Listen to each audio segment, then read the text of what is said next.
আসসালামু আলাইকুম। আজকে আমরা আলোচনা করব বুকস কবিতাটা, যেটার লেখক হচ্ছে এলেনর ফার্জন।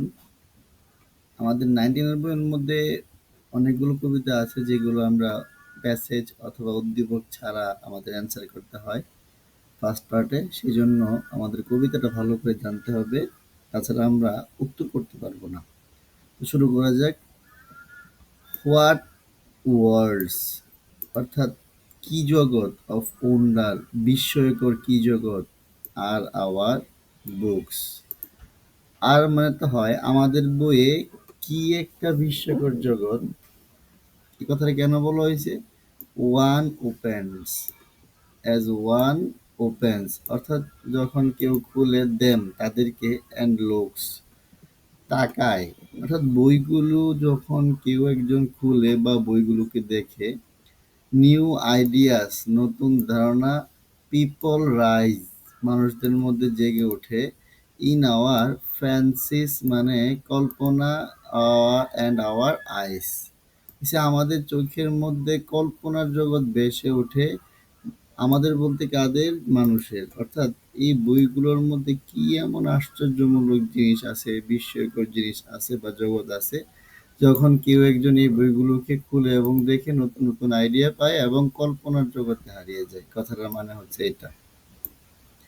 তারপরে হচ্ছে দ্য রুম, মানে রুম অবশ্যই কক্ষ, উই সিট আমরা বসি, মেল্ট অ্যাওয়ে অর্থাৎ হারিয়ে যায়, মানে অর্থাৎ মিলিয়ে যায়, হারিয়ে যায়, and we find hour selves আমরা আমাদেরকে খুঁজে পাই, অ্যাট প্লে, প্লে বলতে কোনো একটা নাটকে। অর্থাৎ আমরা যখন রুমে বইসা পড়ি বা নিজেদেরকে হারিয়ে ফেলি কোনো এক নাটকের চরিত্রের মধ্যে, উইথ সাম ওয়ান অর্থাৎ কারোর, কোন নাটকের কোনো কারো একজন চরিত্রের সাথে, হো বিফোর দ্য এন্ড এই নাটকটা শেষ হওয়ার পূর্বে, may become our chosen friends, may হইতে পারে, বিকাম মানে হওয়া, আওয়ার চোজেন বলতে আমাদের পছন্দের কোনো বন্ধু। অর্থাৎ কথাটা বোঝাইছে যখন আমরা রুমের মধ্যে বসে থাকি তখন আমরা নিজেদেরকেই হারিয়ে ফেলি কোনো এক নাটকের চরিত্রের মধ্যে, যে নাটকটা শেষ হওয়ার আগে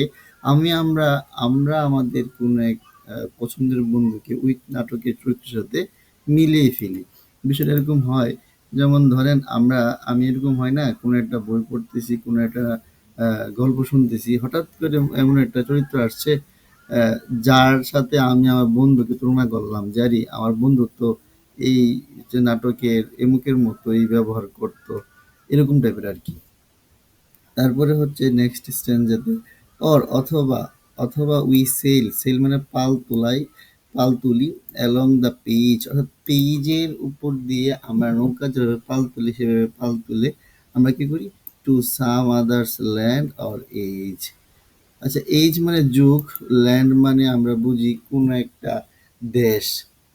তো আমরা যখন বইগুলো পড়ি বইয়ের মধ্যে কিন্তু এমন এমন ইতিহাস থাকে যে ইতিহাসগুলো পড়তে হইলে আমাদের ওই দেশের কাহিনী মনে পড়ে, ওই যুগের কাহিনী মনে পড়ে। যেমন আমরা ধরেন ইতিহাস পড়তে গিয়া মিশরীয় সভ্যতা পড়লাম, তখন কিন্তু আমরা মিশর দেশে চলে গেলাম আর ওই তখনকার সময় ফারাওয়ের কাহিনী চলে গেলাম, এরকম আর কি। যখন আমরা বইগুলো পড়ি বা পৃষ্ঠাগুলো উল্টাই তখন আমরা নিজেদেরকে ভাসিয়ে নিয়ে যাই ওই একটা জগতে, ওই একটা দেশে, ওই একটা সময়ে। হেয়ার বলতে ইজ মানে hair is our body in chair, এখানে আমাদের দেহটা চেয়ারে থাকে বাট কিন্তু আমাদের মনটা ওভার দেয়ার ওইখানে চলে যায়। আমরা পড়ি ঠিক আছে কোন একটা গল্প, কিন্তু ওই যেই দেশকে নিয়ে বলা হয়েছে ওই দেশের মধ্যে আমরা, যে দেশকে নিয়ে গল্পটা লেখা ওই দেশের মধ্যে আমরা নিজেদেরকে হারিয়ে ফেলি আর কি। কথাটা মানে হচ্ছে এটা যে each books is a magic box, প্রত্যেকটা বই হয় একটা জাদুর বক্সের মতো, বাক্সর মতো, হুইচ উইথ যা এ টাচ এ চাইল্ড আনলক্স, অর্থাৎ যেটা একটা শিশুর স্পর্শে আনলক হয়, খুলে। এই যে ম্যাজিক ম্যাজিক বক্সটা যেটা, এটা একমাত্র শিশুরা স্পর্শেই এটা খুলে। ইন বিটুইন দেয়ার, বিটুইন দুইয়ের মধ্যে, দেয়ার আউটসাইড কাভার্স অর্থাৎ উপরের বইয়ের পৃষ্ঠা থেকে না উপর দিকে শক্ত যে মলটটা, দুই দিকে যে মলটটা বুকস হোল্ড এই মোড়ের ভিতরে বই ধারণ করে অল থিংস সকল কিছু ফর দেয়ার লাভার্স। ওই যারা বইকে পড়তে ভালোবাসে ওই ভালোবাসার যে মানুষগুলোর জন্যই বইটা তার শক্ত কাভারের ভিতরে সকল কিছু লিপিবদ্ধ করে রাখে।